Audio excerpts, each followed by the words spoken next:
whether to go in for a ready to move in property or go in for under construction property. Which one is better? So the first point is the risk involved.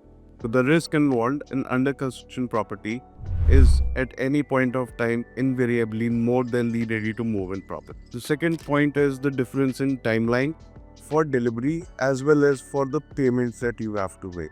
Under construction property के अंदर of course you have to pay a little amount and upfront advance. Ready to move in property के अंदर generally there's a larger chunk of payment which is involved as the property is ready to move in. So now comes the third point, which is the quality of construction. Under construction property के अंदर what you perceive is to be delivered might actually differ from what has been delivered, but in case of ready to move in property, what you see is what you get. The fourth point is the customization. As a matter of personal preferences, which option is available in under construction property and might be missing from the ready to move in property as it has been already designed. Under construction property में जो भी builder या developer उसको बना रहा है उसके साथ आप बातचीत करके कुछ चीजें अपने हिसाब से कस्टमाइज करा सकते हैं. Then comes the fifth point, which is taxes. Mostly under construction property के अंदर there is GST involved. Whereas in ready to move in property, which is ready for registration, GST is not required to be paid.